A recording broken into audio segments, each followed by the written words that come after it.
अल्हम्दुलिल्लाहि रब्बिल आलमीन वस्सलातु वस्सलामु अला रसूलिहिल अमीन फ़क़ाल अल्लाहु तआला फ़िल क़ुरआनिल मजीद अऊज़ु बिल्लाहि मिनश शैतानिर रजीम बिस्मिल्लाहिर रहमानिर रहीम कुंतुम खैर उम्मतिन उख़रिजत लिन्नास तअमुरून बिल मअरूफ़ व तन्हौना अनिल मुनकर व तु'मिनून बिल्लाह सदक़ल्लाहु व मौलाना अज़ीम।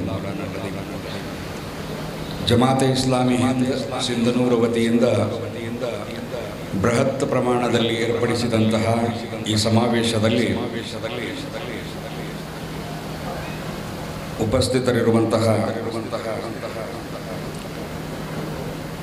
ಜಮಾತೆ ಇಸ್ಲಾಮಿ ಹಿಂದ್ ಕರ್ನಾಟಕದ ಮಾಜಿ ಅಧ್ಯಕ್ಷರೂ ಆಗಿರುವಂತಹ ಗೌರವಾನ್ವಿತ ಜನಾಬ್ ಮೊಹಮ್ಮದ್ ಅತಹರುಲ್ಲಾ ಶರೀಫ್ ಸಾಹೇಬರೇ, ಜಮಾತೆ ಇಸ್ಲಾಮಿ ಹಿಂದ್ನ ಹಿರಿಯ ನಾಯಕರು ಆಗಿರುವಂತಹ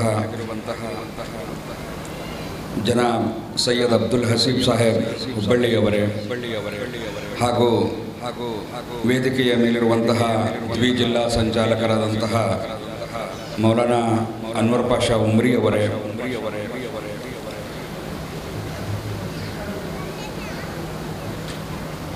ಮತ್ತು ಈ ಸಮಾವೇಶದಲ್ಲಿ ಭಾಗವಹಿಸಿರುವಂತಹ ಎಲ್ಲ ಸಮುದಾಯದ ಗೌರವಾನ್ವಿತ ಹಿರಿಯರೇ, ಸಹೋದರರೇ, ತಾಯಂದಿರೇ, ಸಹೋದರಿಯರೇ,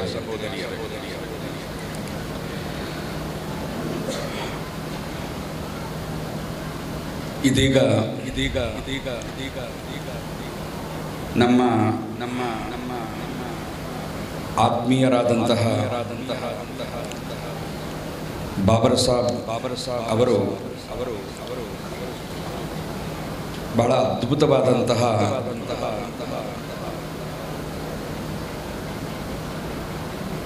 ಪ್ರವಾದಿ ಮುಹಮ್ಮದ್ ಸಲ್ಲಲ್ಲಾಹು ಅಲೈಹಿ ವಸಲ್ಲಂ ಅವರು ಬರುವುದಕ್ಕಿಂತ ಮುಂಚೆ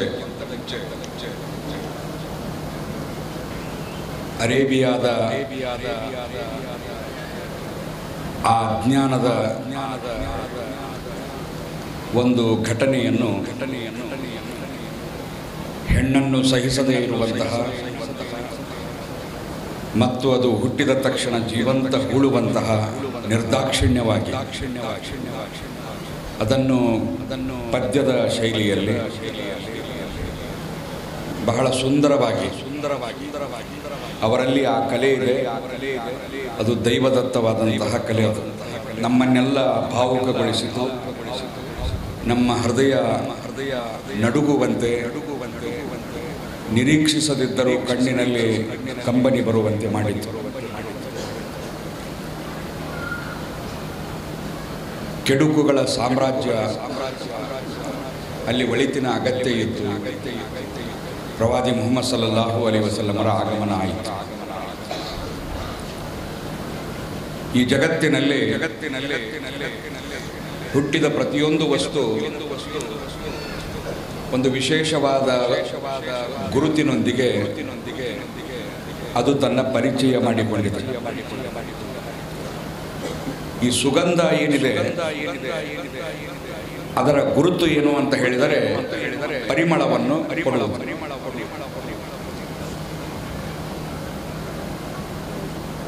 ಬಹಳ ಉತ್ತಮವಾದಂತಹ ರುಚಿಯನ್ನು ನಾಲಿಗೆಗೆ ಕೊಡುವುದು ಹಣ್ಣಿನ ಗುರುತು. ನಾವೆಲ್ಲ ಈ ಶಕೆ ಬಿಸಿಲು ಇದರಿಂದ ಮಾರ್ಚ್, ಏಪ್ರಿಲ್, ಮೇ ತಿಂಗಳಲ್ಲಿ ಅದರ ತೀವ್ರವಾದಂತಹ ಪ್ರಖರತೆಯನ್ನು ಅನುಭವಿಸುತ್ತೇವೆ. ಅದು ಅನುಭವಿಸುವಾಗ ಸೂರ್ಯನ ನೆನಪಾಗ್ತದೆ. ಸೂರ್ಯನ ಗುರುತು ಅದು ತಾಪ ನೀಡುವಂತಹದ್ದು.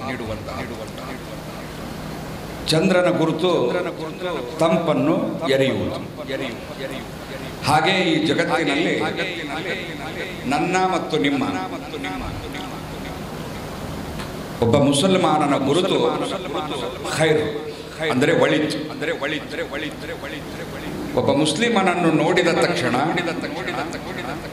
ಈ ಸಮಾಜಕ್ಕೆ, ದೇಶ ಬಾಂಧವರಿಗೆ ಒಂದು ಒಳಿತಿನ ಕಲ್ಪನೆ ಅವರ ಮುಂದೆ ಬರಬೇಕು. ಹಾಗಾದರೆ ಒಬ್ಬ ಮುಸಲ್ಮಾನನ ಐಡೆಂಟಿಟಿ ಏನು ಅಂತ ಹೇಳಿದರೆ, ನಿಜವಾದ ಪರಿಚಯ ಈ ಜಗತ್ತಿನಲ್ಲಿ ಏನು ಅಂತ ಹೇಳಿದರೆ ಖೈರ್, ಒಳಿತು. ಆತ ಸಾಧ್ಯಂತ ಒಳಿತಿನೊಂದಿಗೆ ಮತ್ತು ಒಳಿತಿನ ಅಸ್ತಿತ್ವಕ್ಕಾಗಿ ಅವನು ವ್ಯಕ್ತಿತ್ವವನ್ನು ರೂಪಿಸಿಕೊಂಡಿದ್ದಾನೆ ಮತ್ತು ಆ ಒಳಿತನ್ನು ಕುಟುಂಬದಲ್ಲಿ, ಸಮಾಜದಲ್ಲಿ, ರಾಷ್ಟ್ರದಲ್ಲಿ ಪಸರಿಸಲಿಕ್ಕೆ ನಿರಂತರವಾಗಿ ಪ್ರಯತ್ನಿಸುತ್ತಾನೆ ಎನ್ನುವುದೇ ಒಬ್ಬ ಮುಸಲ್ಮಾನನ ಐಡೆಂಟಿಟಿ. ಆದರೆ ಒಬ್ಬ ಖೈರ್, ಆದರೆ ಒಬ್ಬನಲ್ಲಿ ಆ ಒಳಿತು ಬಂದರೆ ಅದು ಅವನ ಕುಟುಂಬಕ್ಕೆ ಸ್ವಲ್ಪ ಹೆಚ್ಚು ಅಂತ ಹೇಳಿದರೆ ಸಮಾಜದಲ್ಲಿ ಕೆಲವರಿಗೆ ಲಾಭವಾಗಬಹುದು, ಮಾದರಿಯಾಗಬಹುದು.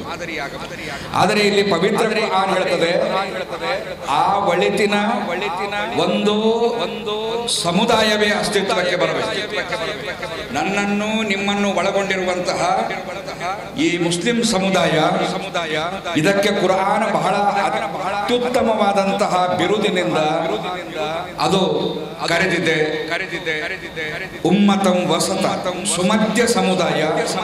ಆ ಸುಮಧ್ಯ ಸಮುದಾಯದ ಕೆಲಸ ಏನು ಅಂತ ಹೇಳಿದರೆ ಅದು ದೇವ ಮತ್ತು ದೇವನ ಪ್ರವಾದಿ ನಿರ್ಣಯಿಸಿದ ಮೇರೆಗಳನ್ನು ಮೀರದೆ ಅಥವಾ ಅದರಲ್ಲಿ ಕಡಿಮೆ ಮಾಡದೆ ಅಥವಾ ಅತಿರೇಕ ಎಸಗದೆ ಸಂತುಲಿತವಾದಂತಹ ಸಮನ್ವಯವಾದಂತಹ ಒಂದು ಮಾರ್ಗವನ್ನು ಅನುಸರಿಸಿ ಒಂದು ಮಾದರಿಯಾಗುತ್ತದೆ.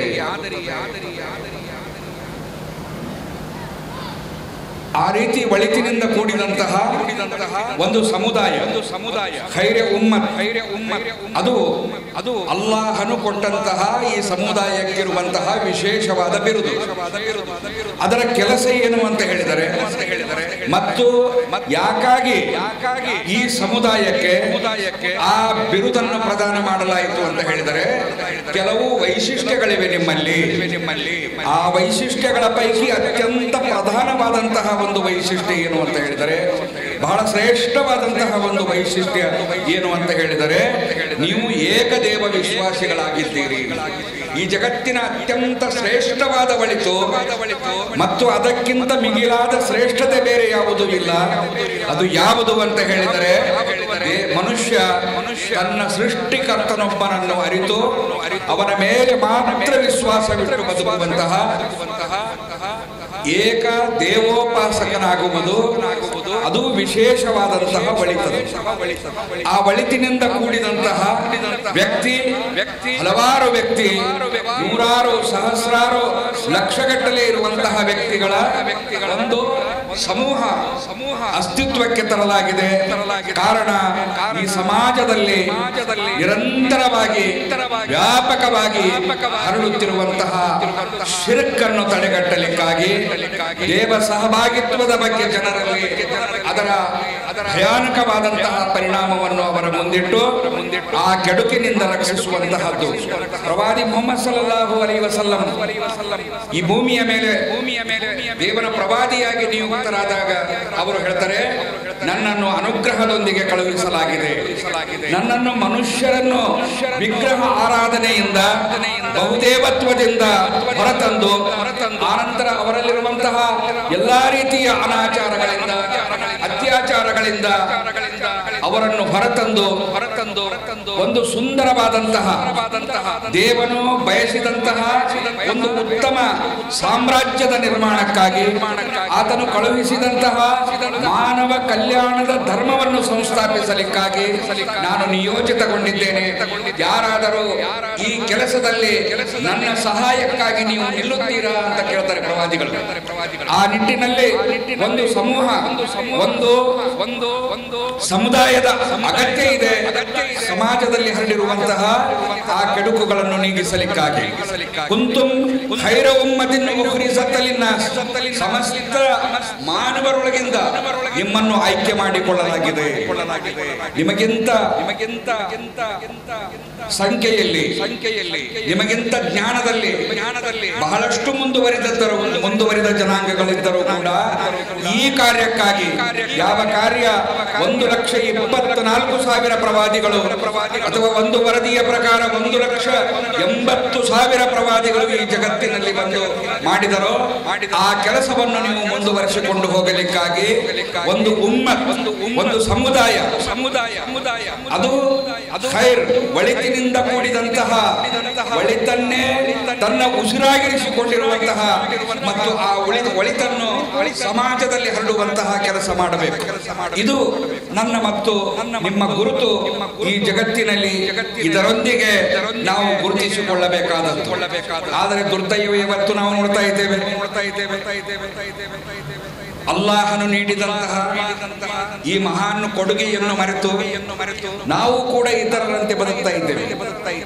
ನಮ್ಮ ಬದುಕಿನಲ್ಲಿ ಯಾವ ಒಳಿತುಗಳು ಇಲ್ಲವೇನೋ ಎನ್ನುವಷ್ಟರ ಮಟ್ಟಿಗೆ ಸಮುದಾಯ ಎಡುಕಿನ ಕಡೆಗೆ, ಅದರಲ್ಲೂ ವಿಶೇಷವಾಗಿ ಶಿರ್ಕಿನ ಕಡೆಗೆ ಹೋಗುವಂತಹದ್ದು ಮತ್ತು ಎಲ್ಲ ರೀತಿಯ ಅನಾಚಾರಗಳು ನಾವು ಸಮಾಜದಲ್ಲಿ ನೋಡ್ತಾ ಇದ್ದೇವೆ. ಒಂದು ಖೈರೆ ಉಮ್ಮತ್ತಿನ ಭಾಗ ಅಂತ ಹೇಳಿಕೊಳ್ಳುವಂತಹ ಯಾವ ಯೋಗ್ಯತೆಯೂ ಕೂಡ ನಮ್ಮಲ್ಲಿ ಇಲ್ಲವಾಗಿದೆ. ಇವತ್ತು ಜನ ತಮ್ಮ ಅಸ್ತಿತ್ವಕ್ಕಾಗಿ ಗುದ್ದಾಡುವಂತೆ, ತಮ್ಮ ಸ್ವಂತ ಪ್ರತಿಷ್ಠೆಗಾಗಿ ಹೋರಾಡುವಂತೆ, ತಮ್ಮ ಸ್ವಂತ ಲಾಭಕ್ಕಾಗಿ ಹೋರಾಡುವಂತೆ, ನಾವು ಕೂಡ ಅದೇ ಮಟ್ಟದಲ್ಲಿ ನಮ್ಮ ಅಸ್ತಿತ್ವಕ್ಕಾಗಿ ಹೋರಾಡುವಂತಹ ಒಂದು ಸಮುದಾಯ ಎಂಬ ಕಲ್ಪನೆಯನ್ನು ಮರೆತು ನಮ್ಮಲ್ಲಿಯೂ ಕೂಡ ವರ್ಗಗಳು, ಪಂಗಡಗಳು, ಗೋತ್ರಗಳು, ಅದರ ಅಸ್ತಿತ್ವಕ್ಕಾಗಿ ಹೋರಾಡುವಂತಹ ಸಂಕುಚಿತತೆ ಇವತ್ತು ಕೂಡ ನಮ್ಮಲ್ಲಿ ಬಂದು ಬಿಟ್ಟಿದೆ. ಆ ಸಂಕುಚಿತವಾದ ಮನಸ್ಸುಳ್ಳವರು ಸಮಾಜದಲ್ಲಿರುವಂತಹ ಕೆಡುಕನ್ನು ನೀಗಿಸಲಿಕ್ಕೆ, ಒಳಿತನ್ನು ಸಂಸ್ಥಾಪಿಸಲಿಕ್ಕೆ ಹೇಗೆ ಸಾಧ್ಯ?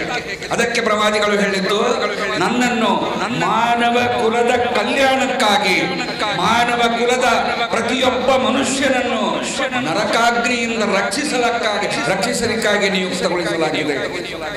ಎಷ್ಟು ವಿಶಾಲವಾದಂತಹ ಸಂದೇಶ! ಎಂತಹ ಮಾನವ ಪರವಾದಂತಹ ಕಳಕಳಿ! ತೀವ್ರವಾಗಿ ನರಕದ ಕಡೆಗೆ ಜನ ಹೋಗ್ತಾ ಇದ್ದಾರೆ.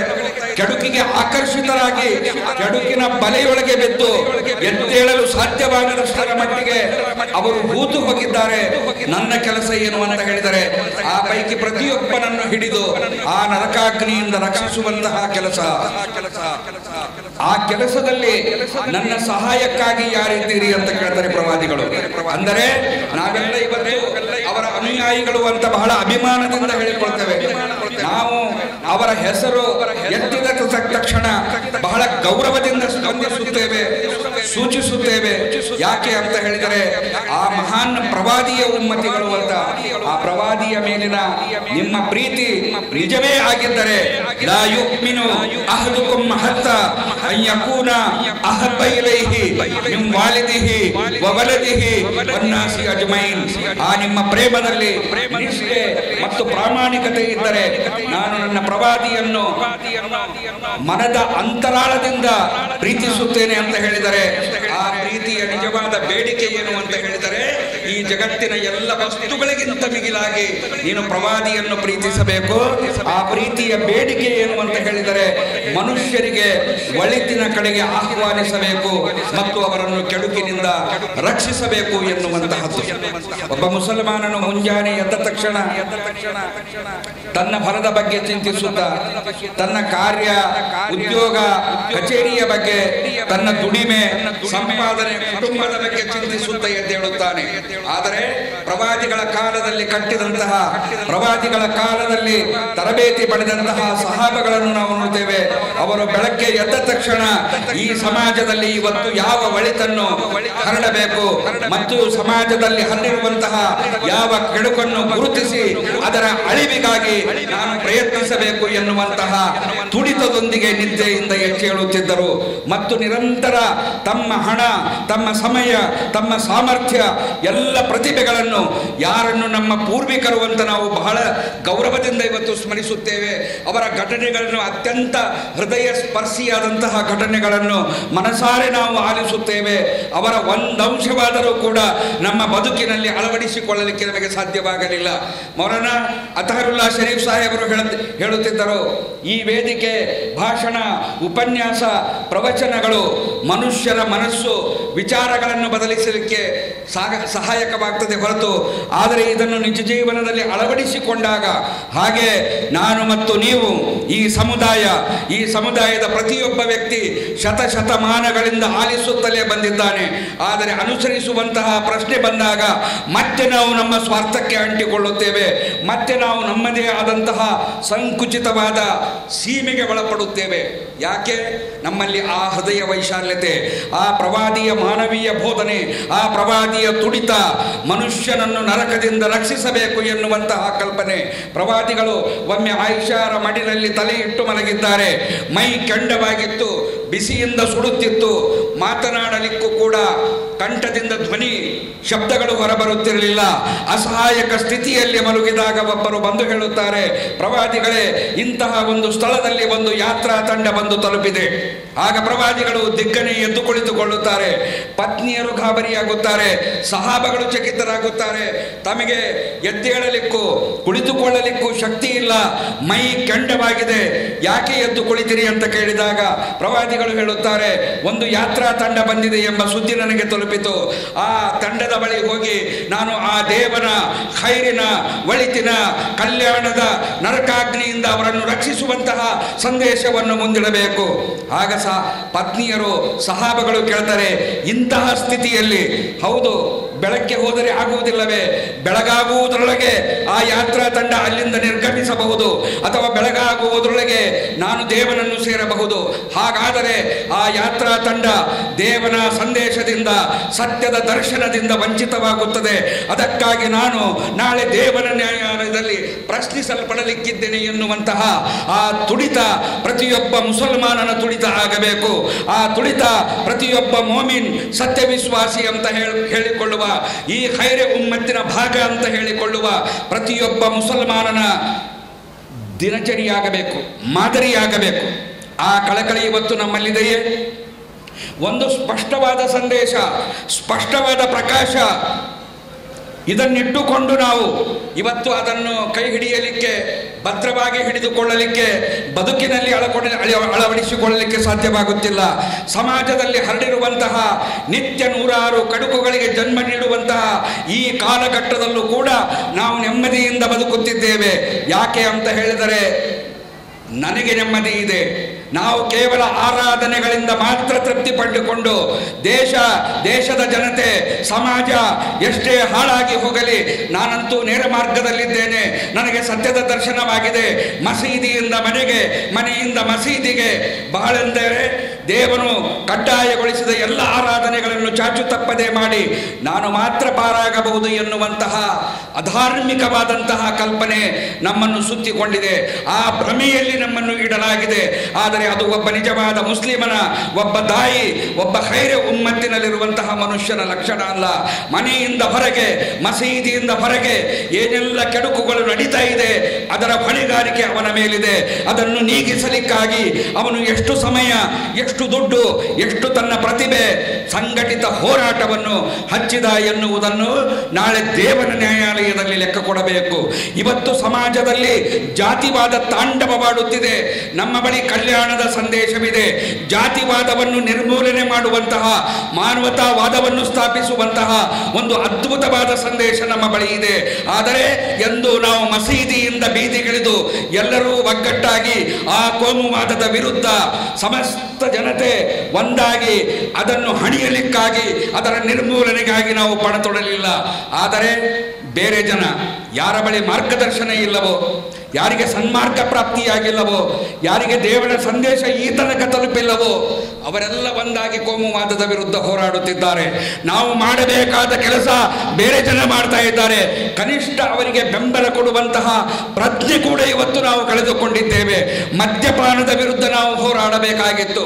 ಒಂದು ಹೆಣ್ಣನ್ನು ನಿರ್ದಾಕ್ಷಿಣ್ಯವಾಗಿ ಜೀವಂತ ಹೂಡುವ ಸಂದರ್ಭದಲ್ಲಿ ಪ್ರವಾದಿ ಅದಕ್ಕಾಗಿ ಎಷ್ಟು ಚಕಿತರಾದರು ಮತ್ತು ಅದನ್ನು ವಿರೋಧಿಸಲಿಕ್ಕಾಗಿ, ಅದನ್ನು ಶಮನ ಮಾಡಲಿಕ್ಕಾಗಿ, ಅದನ್ನು ನಿರ್ನಾಮ ಮಾಡಲಿಕ್ಕಾಗಿ ಎಷ್ಟೆಲ್ಲ ಮಾರ್ಗದರ್ಶನ ನೀಡಿದರು, ಅದನ್ನು ಅಳಿಸಿ ಹಾಕಿದರು. ಮದ್ಯಪಾನದ ವಿರುದ್ಧ, ಎಲ್ಲ ಕೆಡುಕುಗಳ ವಿರುದ್ಧ ಪ್ರವಾದಿ ತಮ್ಮ ಅನುಯಾಯಿಗಳನ್ನು ಕರೆದುಕೊಂಡು ಸಂಘಟಿತವಾಗಿ ಹೋರಾಟ ಮಾಡಿದರು. ಆ ಪ್ರವಾದಿಯ ಅನುಯಾಯಿಗಳು ಅಂತ ಹೇಳುವ ಅವರ ಬಗ್ಗೆ ಅಪಾರವಾದ ಪ್ರೀತಿ, ಪ್ರೇಮ, ಅಭಿಮಾನವನ್ನು ವ್ಯಕ್ತಪಡಿಸುವ ನಾವು ಎಂದೂ ಅವರ ತಂದಿರುವ ಧರ್ಮಕ್ಕೆ ಸಂಪೂರ್ಣ ಶರಣಾಗತಿಯನ್ನು ನಾವು ಮಾಡಲಿಲ್ಲ. ಪ್ರವಾದಿಯ ಕೆಲವು ಬೋಧನೆಗಳನ್ನು ಅನುಸರಿಸುತ್ತೇವೆ, ಹಲವಾರು ಬೋಧನೆಗಳನ್ನು ನಿರ್ಲಕ್ಷಿಸುತ್ತೇವೆ. ಒಂದು ಖೈರ ಉಮ್ಮತ್ತಾಗಲಿಕ್ಕೆ ಹೇಗೆ ಸಾಧ್ಯ? ಪ್ರವಾದಿ ಪ್ರೇಮದ ನಿಜವಾದ ಬೇಡಿಕೆಯನ್ನು ಈಡೇರಿಸಲಿಕ್ಕೆ ಸಾಧ್ಯವಿದೆಯೇ? ಪ್ರವಾದಿ ಹೇಳಿದ್ದು ಕೆಡುಕು, ಅದನ್ನು ಕಂಡು ಅದನ್ನು ಕೆಡುಕು ಅಂತ ತಿಳಿದು ಮನೆಯಲ್ಲಿ ಕುಳಿತುಕೊಳ್ಳುವುದು ಅದು ದುರ್ಬಲ ಈಮಾನ್ ಅಂತ ಹೇಳಿದ್ದು. ನಾವು ಮೇಲೆ ಇದಕ್ಕಿಂತ ಮುಂಚೆ ಹೇಳಿದ ಎರಡನ್ನು ಬಿಟ್ಟು ನಾವಂತೂ ಉಳಿಯುತ್ತಿದ್ದೇವೆ. ನಾವು ನಮಾಜಿಗರು, ನಾವು ಉಪವಾಸಿಗರು, ನಾವು ಹಾಜಿಗಳು, ನಾವು ಮದ್ಯಪಾನಿಗಳಲ್ಲ, ನಾವು ವ್ಯಭಿಚಾರಿಗಳಲ್ಲ, ನಾವು ಜಾತಿವಾದಿಗಳಲ್ಲ. ನಾವು ಯಾವುದೇ ಕೆಡುಕನ್ನು ನಮ್ಮ ಹತ್ತಿರ ಕೂಡ ಬಿಟ್ಟುಕೊಡದೆ ಅದೆಲ್ಲ ಕೆಡುಕು ಅಂತ ತಿಳಿದು ಅದರಿಂದ ನಾನು ನನ್ನನ್ನು ರಕ್ಷಿಸಿಕೊಂಡರೆ ಅದು ದುರ್ಬಲ ಈಮಾನಿನ ಸಂಕೇತ, ಅದು ಪ್ರಬಲ ಈಮಾನಿನ ಮುಸಲ್ಮಾನನ ಸಂಕೇತ ಅಲ್ಲ ಎನ್ನುವುದನ್ನು ನಾವು ಸ್ಪಷ್ಟವಾಗಿ ಅರಿತುಕೊಳ್ಳಬೇಕಾದ ಅಗತ್ಯ ಇದೆ. ನಾನು ಒಬ್ಬನು ನನ್ನನ್ನು ಕೆಡುಕಿನಿಂದ ರಕ್ಷಿಸಿಕೊಂಡರೆ ಸಾಲದು, ಖೈರೆ ಉಮ್ಮತ್ ಎಂಬ ನೆಲೆಯಲ್ಲಿ ನಾವು ಅಸ್ತಿತ್ವಕ್ಕೆ ಬಂದದ್ದು. ಖೈರೆ ಉಮ್ಮತ್ ನಮ್ಮ ಐಡೆಂಟಿಟಿ. ನಾವು ಹುಟ್ಟಿದ ಕುಲದ ಆಧಾರ ನಮ್ಮ ಅಸ್ತಿತ್ವ ಅಲ್ಲ, ನಾವು ಆಡುವ ಭಾಷೆ ನಮ್ಮ ಅಸ್ತಿತ್ವವಲ್ಲ, ನಮ್ಮ ಬಣ್ಣ ನಮ್ಮ ಅಸ್ತಿತ್ವವಲ್ಲ. ಅಸ್ತಿತ್ವ ಯಾವುದು ಅಂತ ಹೇಳಿದರೆ ನಾನು ಈ ಉಮ್ಮತ್, ಖೈರೆ ಉಮ್ಮತ್ತಿನ ಒಂದು ಭಾಗವಾಗಿದ್ದೇನೆ. ಈ ಪ್ರಜ್ಞೆ ನಮ್ಮಲ್ಲಿ ಜಾಗೃತವಾದಾಗ ಮಾತ್ರ ಏನಾದರೂ ಐಕ್ಯತೆಯಿಂದ ಉತ್ತಮವಾದಂತಹ ಸಮಾಜದ ನಿರ್ಮಾಣಕ್ಕಾಗಿ ಶ್ರಮಿಸಲಿಕ್ಕೆ ಸಾಧ್ಯವಾಗುತ್ತದೆ. ಪವಿತ್ರ ಕುರಾನ್ ಹೇಳುತ್ತದೆ, ವಲ್ತಕುಂ ಮಿನ್ಕುಂ ಉಮ್ಮತುನ್ ಯದ್ಊನ ಇಲಲ್ ಖೈರ್ ವಯಅಮುರೂನ ಬಿಲ್ ಮಅರೂಫಿ ವಯನ್ಹೌನ ಅನಿಲ್ ಮುನ್ಕರ್ ವಉಲೈಕ ಹುಮುಲ್ ಮುಫ್ಲಿಹೂನ್. ಬನ್ನಿ ವಿಜಯದ ಕಡೆಗೆ ಅಂತ ಇಲ್ಲಿ ಈ ಸಮ್ಮೇಳನಕ್ಕೆ ಕೇಂದ್ರೀಯ ವಿಷಯವನ್ನು ಕೊಡಲಾಗಿದೆ. ಆ ಮುಸಲ್ಮಾನರ ವಿಜಯ ಎಲ್ಲಿದೆ ಅಂತ ಹೇಳಿದರೆ, ನೀವು ಒಂದು ಕೆಲಸಕ್ಕಾಗಿ, ಒಂದು ಮಹಾನ್ ಹೊಣೆಗಾರಿಕೆಗಾಗಿ, ಒಂದು ಜವಾಬ್ದಾರಿಯನ್ನು ನಿರ್ವಹಿಸಲಿಕ್ಕಾಗಿ ಯಾವ ಜವಾಬ್ದಾರಿ ಪ್ರವಾದಿಗಳಲ್ಲಿತ್ತೋ ಆ ಜವಾಬ್ದಾರಿಯ ತೀವ್ರತೆ ಪ್ರವಾದಿಗಳಲ್ಲಿ ಎಷ್ಟಿತ್ತು ಆ ಜವಾಬ್ದಾರಿಯನ್ನು ಪ್ರವಾದಿಗಳು ಈ ಖೈರ ಉಮ್ಮತ್ತಿನ ಮೇಲೆ ಹೊರಿಸಿ ಹೋಗಿದ್ದಾರೆ. ಆ ಜವಾಬ್ದಾರಿಯನ್ನು ನಿರ್ವಹಿಸಲಿಕ್ಕಾಗಿ ನಿಮ್ಮಲ್ಲಿ ಒಂದು ಸಂಘಟನೆ ಇರಬೇಕು, ನೀವು ಸಂಘಟಿತರಾಗಬೇಕು, ಜಮಾತನ ರೂಪದಲ್ಲಿರಬೇಕು. ನೀವು ಒಂದು ಜಮಾತನ ರೂಪದಲ್ಲಿರಬೇಕು. ಯಾವ ಕಾರಣಕ್ಕಾಗಿ? ಇಲ್ಲಿ ನಿಮ್ಮನ್ನು ಹಕ್ಕುಗಳಿಂದ ವಂಚಿಸಲಾಗುತ್ತಿದೆ, ಆ ಹಕ್ಕುಗಳನ್ನು ಪಡೆಯಲಿಕ್ಕಾಗಿ ಅಲ್ಲ. ನೀವು ನಿಮ್ಮ ಅಸ್ತಿತ್ವಕ್ಕಾಗಿ, ನಿಮಗೆ ಸಿಗುವ ಸೌಲಭ್ಯಗಳು ಸಿಗಲಿಲ್ಲ ಎಂಬ ಕಾರಣಕ್ಕಾಗಿ ಬೀದಿಗಿಳಿಯುವುದಲ್ಲ. ಪ್ರವಾದಿಗಳು ಯಾಕೆ ಬೀದಿಗಿಳಿದಿದ್ದರು? ಯಾರು ಸಮಾಜದಲ್ಲಿ ನ್ಯಾಯದಿಂದ ವಂಚಿತವಾಗಿದ್ದರೋ ಅವರಿಗೆ ನ್ಯಾಯ ಕೊಡಿಸಲಿಕ್ಕಾಗಿ ಪ್ರವಾದಿಗಳು ಬೀದಿಗಿಳಿದದ್ದು. ಯಾರಿಗೆ ಅವರ ಮೂಲಭೂತ ಹಕ್ಕುಗಳು ಸಿಗಲಿಲ್ಲವೋ ಅವರಿಗೆ ಅವರ ಮೂಲಭೂತ ಹಕ್ಕುಗಳನ್ನು ಕೊಡಿಸಲಿಕ್ಕಾಗಿ, ಯಾರೆಲ್ಲ ಕೆಡುಕಿನಲ್ಲಿ ಮುಳುಗಿದ್ದರೋ ಅವರನ್ನು ಆ ಕೆಡುಕಿನಿಂದ ರಕ್ಷಿಸಲಿಕ್ಕಾಗಿ ಪ್ರವಾದಿ ಮುಹಮ್ಮದ್ ಸಲ್ಲಲ್ಲಾಹು ಅಲೈಹಿ ವಸಲ್ಲಂ ಬೀದಿಗಿಳಿದದ್ದು. ನೀವು ಕೂಡ ನಮ್ಮ ಸಂಖ್ಯೆ ಎಷ್ಟಿರಬಹುದು? 25ರಿಂದ 30 ಕೋಟಿ. 25ರಿಂದ 30 ಕೋಟಿ ಜನಸಂಖ್ಯೆಗಾಗಿ ಅಸ್ತಿತ್ವಕ್ಕೆ ಬಂದ ಸಮುದಾಯ ಅಲ್ಲ ಇದು. ನನ್ನ ಮತ್ತು ನಿಮ್ಮ ಹೊಣೆಗಾರಿಕೆ ದೇಶದ 140 ಕೋಟಿ ಜನರನ್ನು ದೇವನ ಆ ಮಹಾನ್ ಶಿಕ್ಷೆಯಿಂದ ರಕ್ಷಿಸಿ ದೇವ ಸಂದೇಶವನ್ನು ಅವರಿಗೆ ತಲುಪಿಸುವಂತಹದ್ದು. ಇಲ್ಲಿ ದೇವ ಮತ್ತು ಅವರ ಸಂಪರ್ಕ ಮತ್ತು ಅವರ ಸಂಬಂಧವನ್ನು ಸ್ಥಾಪಿಸುವಂತಹ ನಿಟ್ಟಿನಲ್ಲಿ ದೇವನಿಂದ ದೂರವಾದ, ದೇವ ಶಿಕ್ಷಣದಿಂದ ವಂಚಿತವಾದ, ಪ್ರವಾದಿಯ ಬೋಧನೆಗಳಿಂದ ವಂಚಿತರಾದಂತಹ ಆ ಎಲ್ಲ ದೇವನ ಸೃಷ್ಟಿಗಳನ್ನು ದೇವನ ಕಡೆಗೆ ಕರೆಯುವಂತಹ ಇದಕ್ಕಿಂತ ಮಿಗಿಲಾದ ಕೆಲಸ ಬೇರೆ ಯಾವುದಾಗಲಿಕ್ಕೆ ಸಾಧ್ಯ ಈ ಸಮುದಾಯಕ್ಕೆ? ವಮನ್ ಅಹ್ಸನು ಕೌಲಂ ಮಿಮ್ಮನ್ ದಆ ಇಲಲ್ಲಾಹ್, ಜನರನ್ನು ಅಲ್ಲಾಹನ ಕಡೆಗೆ ಕರೆಯುವಂತಹ ಕೆಲಸ. ಯಾವ ಸಂದರ್ಭದಲ್ಲಿ? ಕೆಡುಕುಗಳು ಕ್ಷಿಪ್ರವಾಗಿ ಹರಡುತ್ತಿರುವಂತಹ ಈ ಕಾಲಘಟ್ಟದಲ್ಲಿ ವಿಜ್ಞಾನ ತಂತ್ರಜ್ಞಾನ ಮುಂದುವರಿದಿದ್ದರೂ ಕೂಡ ಅರೇಬಿಯಾದ ಅಜ್ಞಾನದಲ್ಲಿದ್ದಂತಹ ಎಲ್ಲ ಕೆಡುಕುಗಳು ಕೂಡ ಇವತ್ತು ಹೊಸ ಹೊಸ ರೂಪವನ್ನು ಪಡೆದು ನಮ್ಮ ಮುಂದಿದೆ. ಶಿರ್ಕ್ ಮಾಯವಾಗಿದೆಯೇ? ಇಲ್ಲ. ಆ ಶಿರ್ಕನ್ನು, ಆ ಶಿರ್ಕಿನಲ್ಲಿ ಮುಳುಗಿರುವವರನ್ನು, ಆ ಶಿರ್ಕಿಗಾಗಿ ಹೋರಾಟ ಮಾಡುವವರನ್ನು, ಆ ಶಿರ್ಕಿನ ಅಸ್ತಿತ್ವಕ್ಕಾಗಿ ಹೋರಾಡುತ್ತಿರುವಂತಹ, ತಮ್ಮದನ್ನೆಲ್ಲ ಅರ್ಪಿಸಿ ಬದುಕುತ್ತಿರುವಂತಹ ಆ ಜನರನ್ನು ನೋಡಿ ಈ ಖೈರ ಉಮ್ಮತ್ತಿಗೆ ಕರುಣೆ ಬರಬೇಕು. ಎಂತಹ ವಿಚಾರದಲ್ಲಿ ತೊಡಗಿದ್ದಾರೆ, ಎಂತಹ ತತ್ವಗಳಲ್ಲಿ ತೊಡಗಿದ್ದಾರೆ. ದೇವನ ವಿದ್ರೋಹವೆಸಗುವಂತಹ ಈ ಕಾರ್ಯದಿಂದ ದೇವ ಸಂಪ್ರೀತಿಯ ಕಡೆಗೆ ಕರೆಯಬೇಕಾದದ್ದು ನನ್ನ ಕರ್ತವ್ಯ. 140 ಕೋಟಿ ಜನರ ಪೈಕಿ ಒಬ್ಬನೇ ಒಬ್ಬ ಭಾರತೀಯನು ಕೂಡ ದೇವನ ಕ್ರೋಧಕ್ಕೆ ಬಲಿಯಾಗಬಾರದು, ಅವನಿಗೂ ಸತ್ಯದ ದರ್ಶನ ಆಗಬೇಕು ಎನ್ನುವಂತಹ ನಿಟ್ಟಿನಲ್ಲಿ ನಾವು ಎಷ್ಟರ ಮಟ್ಟಿಗೆ ಪ್ರಯತ್ನಿಸಿದ್ದೇವೆ. ನಮ್ಮಲ್ಲಿ ಆ ಕುರಿತು ಒಗ್ಗಟ್ಟು ಪ್ರಾಪ್ತವಾಗಿದೆಯೇ? ಸ್ವಲ್ಪ ಯೋಚಿಸಿ ನೋಡಿ. ಕುರ್ಆನ್ ಹೇಳುತ್ತದೆ, ವಲಾ ತಕೂನು ಕಲ್ಲದೀನ ತಫರ್ರಕು ವಖ್ತಲಫು ಮಿನ್ ಬಅದಿ ಮಾ ಜಾಅಹುಮುಲ್ ಬಯ್ಯಿನಾ ವಉಲೈಕ ಲಹುಮ್ ಅದಾಬುನ್ ಅಜೀಮ್. ಒಂದು ಖೈರೆ ಉಮ್ಮತ್ ಎಂಬ ನೆಲೆಯಲ್ಲಿ ನಿಮಗೆ ಬೆಳಕನ್ನು ನೀಡಲಾಗಿದೆ, ಪ್ರಕಾಶವನ್ನು ನೀಡಲಾಗಿದೆ, ಪ್ರವಾದಿಯ ಅತ್ಯುತ್ತಮವಾದಂತಹ ಮಾದರಿ ನಿಮ್ಮ ಬಳಿ ಇದೆ. ಇದನ್ನೆಲ್ಲ ಇಟ್ಟುಕೊಂಡು ನಿಮ್ಮ ಬಳಿ ಇತರರಂತೆ ನೀವು ಭಿನ್ನಾಭಿಪ್ರಾಯದಲ್ಲಿ ತೊಡಗಿದರೆ, ನಾನು ಹೇಳುವ ಈ ಪದಗಳು ಕುರ್ಆನಿನ ಪದಗಳು, ಸತ್ಯ ಮತ್ತು ಸಾಕ್ಷ್ಯವನ್ನು ನಿಮ್ಮ ಬಳಿ ಇಟ್ಟುಕೊಂಡು ನೀವು ಇತರರಂತೆ ಪಕ್ಷ ಪಂಗಡಗಳಲ್ಲಿ ಹರಿದು ಹಂಚಿ ಹೋದರೆ ಅವರಿಗಿಂತಲೂ ವೇದನಾಯುಕ್ತ ಶಿಕ್ಷೆ ನಿಮಗೆ ಕಾದಿದೆ ಅಂತ. ಆರಾಧನೆಗಳನ್ನು ಮಾಡಿಯೂ ದೇವ ಸಂಪ್ರೀತಿ ಗಳಿಸಲಿಕ್ಕಾಗಿ ಏನೆಲ್ಲ ನಮಗೆ ಸೀಮಿತವಾದಂತಹ ಒಂದು ದಾರಿಯನ್ನು ತೋರಿಸಲಾಗಿದೆ, ಆ ಸೀಮಿತ ದಾರಿಯಲ್ಲಿ ಇದ್ದುಕೊಂಡು ಆರಾಧನೆಗಳನ್ನು ಮಾಡಿ ದೇವ ಸಂಪ್ರೀತಿ ಗಳಿಸಲಿಕ್ಕೆ ಸಾಧ್ಯವಿಲ್ಲ. ಪ್ರವಾದಿಗಳ ಬದುಕನ್ನು ನೋಡಿ, ಪ್ರವಾದಿಗಳ ನಿರಂತರ 40 ವರ್ಷದ ಪ್ರವಾದಿ ಅಲ್ಲದ ಬದುಕು, ಅದು ಪ್ರವಾದಿತ್ವಕ್ಕೆ ಸಾಕ್ಷಿಯಾಗಿತ್ತು. 23 ವರ್ಷದ ಬದುಕು, ಆ ಬದುಕಿನ ಒಂದೊಂದು ಕ್ಷಣ ಅಕ್ಷರಸ ದಾಖಲಿದೆ ನಮ್ಮ ಬಳಿ. ಆ ಅಪೂರ್ವವಾದಂತಹ ಬದುಕು ಮಾನವ ಇತಿಹಾಸದಲ್ಲಿಯೇ ಅಷ್ಟು ಕಡಿಮೆ ಅವಧಿಯಲ್ಲಿ ಅಂತಹ ಅದ್ಭುತವಾದ ಕ್ರಾಂತಿಯನ್ನು ಸಾಧಿಸಿದ ಮೊಹಮ್ಮದರ ವ್ಯಕ್ತಿತ್ವಕ್ಕೆ ಯಾವ ವ್ಯಕ್ತಿತ್ವವೂ ಸರಿಸಾಟಿಯಾಗಲಿಕ್ಕೆ ಸಾಧ್ಯವಿಲ್ಲ. ಅಂತಹ ಅದ್ಭುತವಾದಂತಹ ಆ 23 ವರ್ಷದ ಪ್ರವಾದಿತ್ವದ ಬದುಕು. ದೇವ ಸಂದೇಶವನ್ನು ಜನತೆಗೆ ಮುಟ್ಟಿಸಿ ಹೇಳ್ತಾರೆ ಪ್ರವಾದಿಗಳು, ಜನರೇ ನಾನು ನನ್ನ ಕಾರ್ಯವನ್ನು ಮಾಡಿದ್ದೇನೆಯೇ? ಆಗ ಜನ ಹೇಳ್ತಾರೆ, ಪ್ರಾಮಾಣಿಕವಾಗಿ ತಾವು ತಮ್ಮ ಕಾರ್ಯವನ್ನು ಮಾಡಿದ್ದೀರಿ. ಆಗ ದೇವನ ಕಡೆ ಕೈ ಎತ್ತಿ ಹೇಳುತ್ತಾರೆ ಪ್ರವಾದಿಗಳು, ದೇವ, ಈ ಜನರ ಮಾತಿಗೆ ನೀನು ಸಾಕ್ಷಿಯಾಗಿರು. ನೀನು ಕೊಟ್ಟಿರುವಂತಹ ಎಲ್ಲ ಒಳಿತುಗಳನ್ನು ನಾನು ಮಾನವ ಕುಲಕ್ಕೆ ತಲುಪಿಸಿದ್ದೇನೆ ಮತ್ತು ನನ್ನ ಬದುಕಿನಲ್ಲಿ ಅಳವಡಿಸಿಕೊಂಡು ಆ ಒಳಿತಿನ ಆಧಾರದ ಮೇಲೆ ನಾನು ಒಂದು ಆಡಳಿತವನ್ನು ಸ್ಥಾಪಿಸಿ ತೋರಿಸಿದ್ದೇನೆ. ಈ ಜನರ ಮಾತಿಗೆ ನೀನು ಸಾಕ್ಷಿಯಾಗಿರು. ನಾನು ಮತ್ತು ನೀವು ಯೋಚಿಸಬೇಕು, ಖೈರೆ ಉಮ್ಮತ್ ಎಂಬ ನೆಲೆಯಲ್ಲಿ ನಾವು ಪ್ರವಾದಿಗಳಿಗೆ ಸಾಕ್ಷಿಯಾದಂತೆ ಇಲ್ಲಿನ ಜನ ನಮಗೆ ಸಾಕ್ಷಿಯಾಗಬೇಕು. ವಕಜಾಲಿಕ ಜಅಲ್ನಾಕುಂ ಉಮ್ಮತಂ ವಸತನ್ ಲಿತಕೂನು ಶುಹದಾ ಅಲನ್ನಾಸ್ ವಯಕೂನ ರಸೂಲು ಅಲೈಕುಂ ಶಹೀದಾ. ನೀವು ಪ್ರವಾದಿಗಳಿಗೆ ಸಾಕ್ಷಿಯಾದಂತೆ ಇಲ್ಲಿನ ಜನ ನಿಮಗೆ ಸಾಕ್ಷಿಯಾಗಬೇಕು. ದೇವ 140 ಕೋಟಿ ಜನತೆಯನ್ನು ಹೊಂದಿದ ದೇಶದಲ್ಲಿ ಇಷ್ಟು ಜನ ಇವರಿದ್ದರು. ಪರಿಸ್ಥಿತಿ ಪ್ರತಿಕೂಲ ಇರಲಿ ಅನುಕೂಲ ಇರಲಿ, ನಾವು ಒಪ್ಪಲಿ ಬಿಡಲಿ, ನಮ್ಮನ್ನು ಕರೆದಾಗ ನಾವು ಹೋಗಲಿ ಹೋಗದೇ ಇರಲಿ, ಆದರೆ ನಿರಾಶರಾಗದೆ ನಿರಂತರ ನಮಗೆ ನಿನ್ನ ಸಂದೇಶವನ್ನು ಮುಟ್ಟಿಸುವಂತಹ ಕೆಲಸ ಮಾಡಿದರು. ನಾವು ಸ್ವಾಗತಿಸಿದಾಗಲೂ ಅವರು ಅಹಂಕಾರ ತೋರಲಿಲ್ಲ, ನಾವು ಧಿಕ್ಕರಿಸಿದಾಗಲೂ ಕೂಡ ಅವರು ಕುಬ್ಜರಾಗಲಿಲ್ಲ.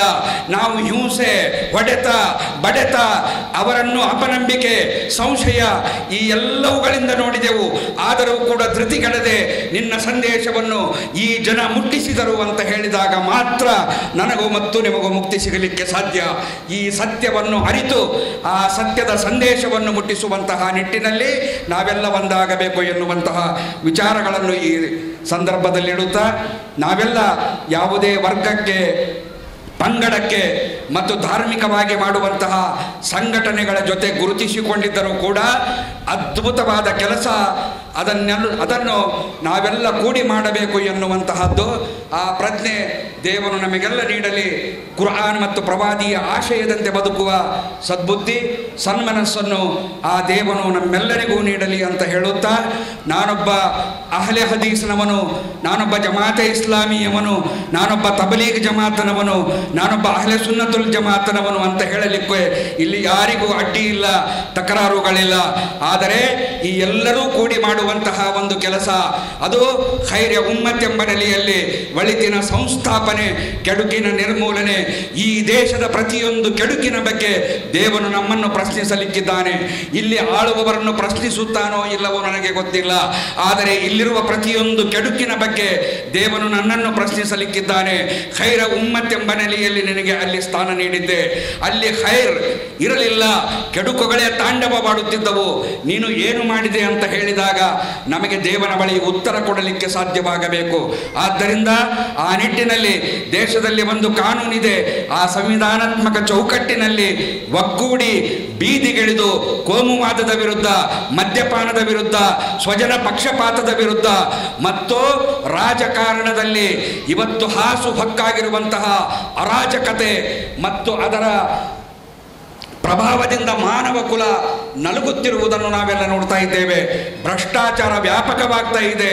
ಚುನಾವಣೆ ಹತ್ತಿರವಿರುವಂತಹ ಈ ಸಂದರ್ಭದಲ್ಲಿ ಕೆಡುಕು ವಿಜೃಂಭಿಸುತ್ತಿರುವಂತಹ ಈ ಸಂದರ್ಭದಲ್ಲಿ ಉಮ್ಮತ್ ಒಂದಾಗಿ ಖೈರನ ಸಂದೇಶವನ್ನು ನೀಡಲಿಕ್ಕೆ ಮತ್ತು ಖೈರನ ಆಧಾರದಲ್ಲಿ ಸ್ಥಾಪಿತವಾದಂತಹ ಒಂದು ವ್ಯವಸ್ಥೆಯನ್ನು ಜಾರಿಗೆ ತರಲಿಕ್ಕೆ ಎಷ್ಟು ನಮ್ಮಿಂದ ಸಾಧ್ಯವಿದೆಯೋ ಅದಕ್ಕಾಗಿ ನಾವೆಲ್ಲ ಪ್ರಯತ್ನಿಸುವಂತಹ, ಅದಕ್ಕಾಗಿ ನಮ್ಮ ದುಡ್ಡು, ಅದಕ್ಕಾಗಿ ನಮ್ಮ ಸಮಯ, ನಮ್ಮ ಸಾಮರ್ಥ್ಯ ಎಲ್ಲವನ್ನು ಬರೆಗೆ ಹಚ್ಚಿ ಹೋರಾಡುವ ಸ್ಫೂರ್ತಿ, ಚೈತನ್ಯ, ಧೈರ್ಯ, ಶಕ್ತಿಯನ್ನು ಆ ದೇವನು ನೀಡಲಿ. ಜಮಾತೆ ಇಸ್ಲಾಮಿ ಹಿಂದ್ ಈ ಕಾರ್ಯ 75 ವರ್ಷಗಳಿಂದ ಮಾಡುತ್ತಾ ಬಂದಿದೆ. ಉಮ್ಮತ್ ಮಿಲ್ಲತ್ತಿನಿಂದಲೂ ಸಹಕಾರ, ಬ್ರಾದರಾನೆ ವತನ್ ದೇಶ ಬಾಂಧವರಿಂದಲೂ ಸಹಕಾರ ಸಿಕ್ಕಾಗಲೂ ಕೂಡ ಇನ್ನಷ್ಟು ಹೆಚ್ಚು ಇದು ಜನಪ್ರಿಯವಾಗಬೇಕು. ಜಮಾತನ ಕಾರ್ಯಕ್ರಮ, ಇದರ ಸಂದೇಶ ಜನಮನಕ್ಕೆ ತಲುಪಬೇಕು ಅಂತ ಹೇಳಿದರೆ ದೇವ ಸಂದೇಶದ ಜೊತೆಗೆ ಮಾನವ ಸೇವೆಯನ್ನು ಮಾಡುವ ಅಗತ್ಯತೆಯನ್ನು ಜಮಾತೆ ಇಸ್ಲಾಮಿ ಎಂದು ಹೇಳ್ತದೆ. ಆ ನಿಟ್ಟಿನಲ್ಲಿ ಒಂದು ವರ್ಗ, ಒಂದು ಜಾತಿಯ ಕಲ್ಯಾಣ ಮಾತ್ರವಲ್ಲ, ಎಲ್ಲ ಜನರ ಸೇವೆ ಮಾಡುವಂತಹ ಆ ಪ್ರವಾದಿಯ ಮಾದರಿ ಬದುಕನ್ನು ಮುಂದಿಟ್ಟುಕೊಂಡು ನಾವೆಲ್ಲ ಕ್ರಿಯಾಶೀಲರಾಗೋಣ ಅಂತ ಹೇಳುತ್ತಾ ನನ್ನ ಮಾತುಗಳನ್ನು ಮುಗಿಸುತ್ತೇನೆ.